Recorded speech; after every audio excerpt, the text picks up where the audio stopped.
कक्षा 8वीं की स्टूडेंट फाइनली आपका वैसा यहाँ पर हिंदी का वार्षिक परीक्षा सत्र 2025-26 का पेपर लेके आ चुके हैं। आप लोग बहुत सारे यहाँ पर कमेंट डाले थे कि हिंदी विषय का पेपर लाओ, तो फाइनली आपका पेपर आ चुका और साथ ही इस वीडियो में हम संपूर्ण उत्तर सहित आपका पेपर कंप्लीट करने वाले हैं। तो आप लोग वीडियो को लाइक जरूर कर लीजिए, ठीक है। जो लाइक के बटन है उसे दबा दीजिए और चैनल को भी सब्सक्राइब कर लीजिए, क्योंकि हमें यहाँ पर 1 मिलियन जल्दी से जल्दी कंप्लीट करना है। तो आप लोग चैनल को सब्सक्राइब कर लीजिए और साथ ही इस वीडियो को आपको अपने दोस्तों तक शेयर कर देना, जिससे वो भी हिंदी पेपर में 60 नंबर लेके आ सके। तो इस वीडियो को जल्दी से अपने दोस्तों तक शेयर कर दीजिए। और साथ ही आपको बता दें कक्षा 8वीं के आपको यहाँ पर वार्षिक परीक्षा के सभी विषय के पेपर मिल जाएंगे हमारे चैनल पर। हमने सभी विषय के डाल दिए हैं, ठीक है। आपको सभी विषय के मिल जाएंगे। तो चलिए स्टूडेंट, जो आपका विषय यहाँ पर हिंदी का पेपर है वो हम यहाँ पर देख लेते हैं। तो आप वीडियो को लाइक जरूर कर लीजिएगा, ठीक है। तो आप यहाँ पर देख लीजिए, राज्य शिक्षा केंद्र मध्य प्रदेश भोपाल वार्षिक परीक्षा सत्र 2025-26 विषय हिंदी प्रथम भाषा। समय आपका 2.5 घंटे रहेगा। कक्षा 8 पूर्णांक आपका 60 नंबर का रहेगा। निर्देश आता सही प्रश्न हल करना अनिवार्य है। दूसरा आता सही प्रश्नों को उत्तर निर्देश अनुसार अपनी उत्तर पुस्तिका में लिखिए।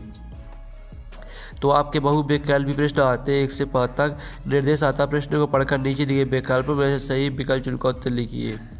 तो प्रश्न पहला आता बर्दे बीड़ा बादनी बर्दे कविता में कवि किससे वरदान मांग रहा है। तो जो आपकी यहाँ पर दी गई थी बर्दी बीड़ा बादनी बर्दे कविता है, इसमें कवि किससे वरदान मांग रहा है आपको यह बताना है। तो आपका यह था लक्ष्मी को, बी था माँ सरस्वती से, सी था माँ दुर्गा से और डी था प्रकृति से।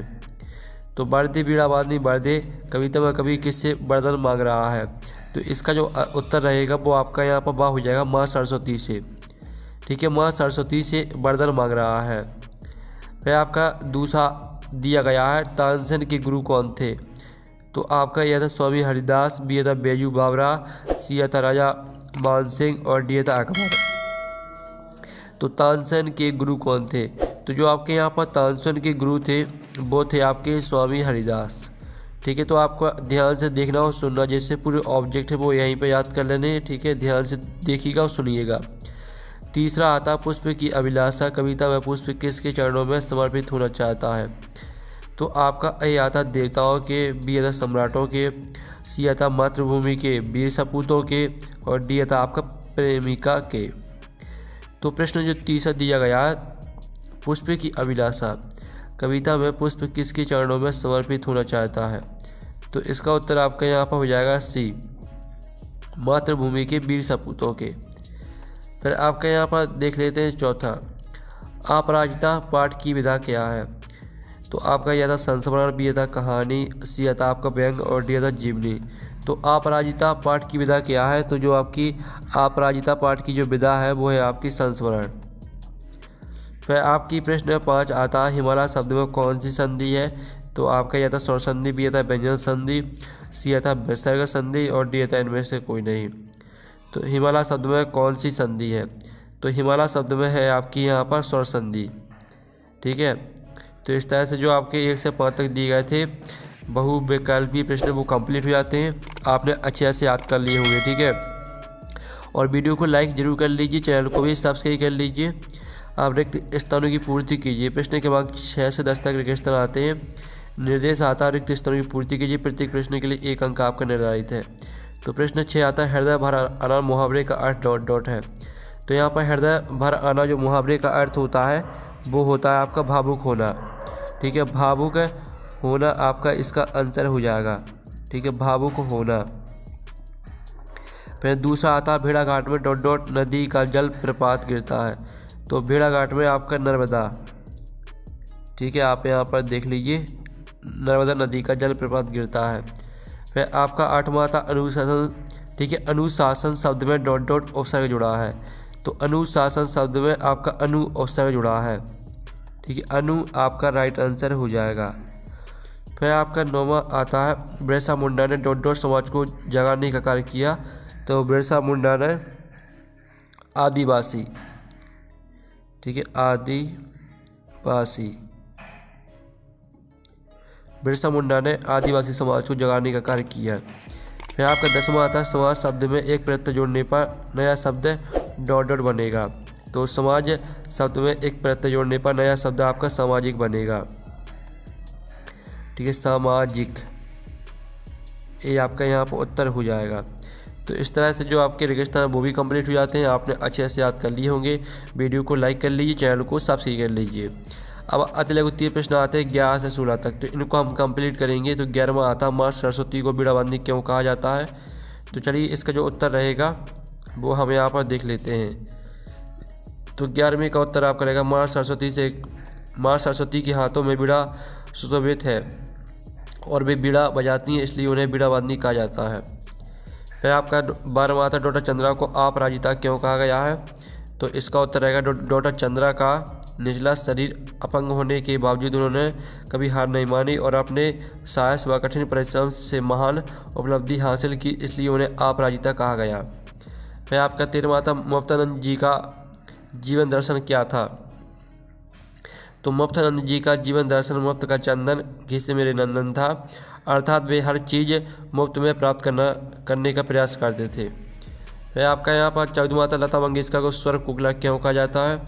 तो इसका उत्तर रहेगा आपका उनकी आवाज़ अत्यंत सुरीली, मधुर और कोयल के समान मीठी है, इसलिए उन्हें स्वर कोकिला कहा जाता है। फिर 15वां आता महाराजा छत्रसाल के 2 प्रमुख विशेषताएं आपको लिखना है। तो वे आपकी पहली विशेषता रहेगी वे अत्यंत साहसी और पराक्रमी योद्धा थे, और दूसरी विशेषता रहेगी वे मातृभूमि के रक्षक और स्वाभिमानी शासक थे। फिर आपका यहाँ पर 16वां देख लेते हैं। 16वां आता अलंकार किसे कहते हैं। तो इसका आंसर है काव्य की शोभा बढ़ाने वाले तत्वों या उपकरणों को अलंकार कहते हैं। ठीक है, इस तरह से आपके जो अति लघु 3 प्रश्न है वो कंप्लीट हो जाते हैं। आपने ध्यान से देख लिए होंगे। अब आते हैं लघु 3 प्रश्न, ठीक है, 17 से 22 तक। तो 17वां आता भेड़ाघाट की प्राकृतिक सुंदरता का वर्णन अपने शब्दों में लिखिए, शब्दों में कीजिए।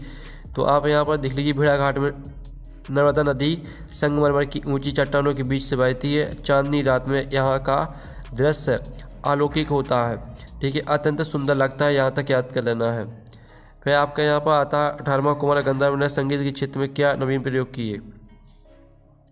तो कुमार गंधर्व ने शास्त्रीय संगीत को लोक धुनों से जोड़ा। उन्होंने रागों में नवीनता लाते हुए मालवी लोकगीतों को शास्त्रीय संगीत के ऊंचे स्तर पर प्रतिष्ठित किया। फिर 19वां आता है बिरसा मुंडा को लोग अवतार क्यों मानने लगे थे।